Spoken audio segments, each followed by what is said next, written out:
провели исследования, и оказалось, что все не любят вставать. А будильники, которые существуют, они будут тебя неприятным звуком. И ты встаешь в плохом состоянии. Тебе не хочется идти на работу, в садик, на занятия. И мы разработали вот такой вот будильник, который тебя будет будить ветром и запахом. Вот это вентилятор, который тебя будет будить теплым воздухом. Его крутишь, и он тебя будет будить очень теплым воздухом. Но, к сожалению, это пока только прототип.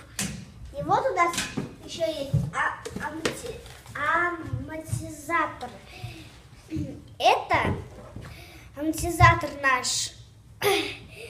Кладем сюда, и вот тебя будет будить приятным запахом.